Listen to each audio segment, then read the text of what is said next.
नमस्कार दोस्तों, आज की कहानी एक दिलचस्प फिल्म महाराजा के बारे में है।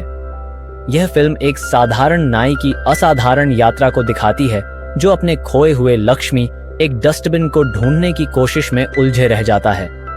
एक रहस्यमय चोर, पुराने बदले की कहानी और एक दिल को छूने वाली सच्चाई के साथ यह फिल्म आपको अंत तक बांधे रखेगी।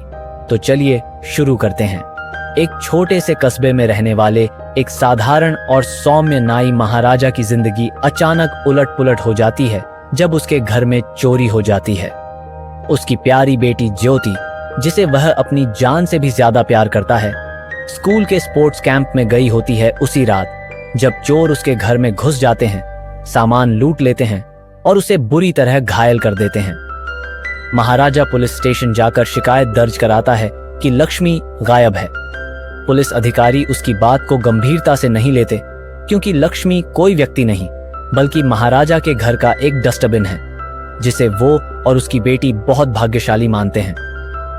दरअसल ज्योति की बचपन में एक बड़ी दुर्घटना से जान बच गई थी और महाराजा मानता है कि यह लक्ष्मी यानी उस डस्टबिन के कारण हुआ था। पुलिस वाले पहले तो उसकी बातों का मजाक उड़ाते हैं और उसे पागल समझकर भगा देते हैं, लेकिन महाराजा हार नहीं मानता और बार बार पुलिस स्टेशन जाता है। आखिरकार वह पुलिस वालों को रिश्वत देने की ठानता है ताकि वे उसकी बात को गंभीरता से लें। दूसरी ओर सेल्वम और उसके गुंडों का आतंक पूरे इलाके में फैला हुआ है।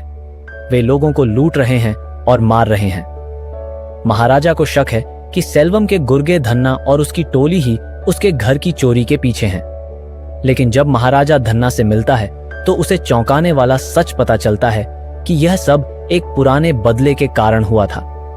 अब महाराजा का सफर सिर्फ अपने लक्ष्मी को वापस पाने का नहीं बल्कि उस रहस्य को सुलझाने का भी है जो उसकी जिंदगी को हमेशा के लिए बदलने वाला है। महाराजा को जब पता चलता है कि सेल्वम एक निर्माण स्थल पर काम कर रहा है तो वह वहां पहुंचता है और सेल्वम को बेहोश कर देता है। फिर वह अपनी बेटी ज्योति को उसकी इच्छा के अनुसार वहां ले आता है। ज्योति सेल्वम के सामने गहनों से भरा एक बैग फेंकती है, यह मानते हुए कि वही गहनों के लिए उनके घर आया था। लेकिन सेल्वम जब गहनों को देखता है तो उसे वही सोने की चेन दिखती है जो उसने अपनी बेटी अम्मू के जन्मदिन पर खरीदी थी, वही चेन जिसे महाराजा कई साल पहले लौटाने के लिए आया था। अब फिल्म का शुरुआती दृश्य जब महाराजा की पत्नी की मौत हुई थी नए संदर्भ के साथ सामने आता है। सेल्वम की गिरफ्तारी के बाद महाराजा अपनी पत्नी और नवजात बच्ची के साथ सेल्वम की पत्नी कोकिला के नए घर गया था उस चेन को लौटाने के लिए। जब महाराजा अम्मू के लिए सड़क के उस पार की दुकान से एक तोहफा खरीदने गया था तभी एक ट्रक कोकिला के घर में घुस गया जिससे वहां मौजूद सभी की मौत हो गई सिवाय अम्मू के, जिसे लक्ष्मी यानी उस डस्टबिन ने बचा लिया था। महाराजा ने अम्मू को गोद लिया, उसका नाम बदलकर ज्योति रखा और उसे अपनी बेटी की तरह पाला। वर्तमान में जब सेल्वम ज्योति के कंधे पर एक निशान देखता है, वही निशान जो अम्मू के बचपन में था, तो उसे एहसास होता है कि वह अनजाने में अपनी ही बेटी के साथ हुए अत्याचार का हिस्सा रहा है। ज्योति महाराजा और अपनी शिक्षिका आसिफा के साथ चली जाती है।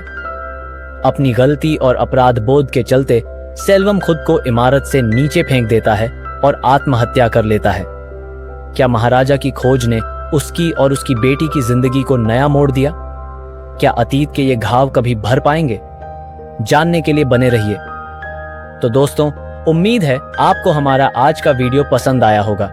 अगर हाँ तो लाइक, शेयर और सब्सक्राइब करना न भूलें स्ट्रीम एंड चिल्ल के लिए, क्योंकि यहाँ हर दिन मिलेगा आपको कुछ नया और मजेदार। फिर मिलते हैं, तब तक के लिए स्ट्रीम कीजिए और चिल कीजिए।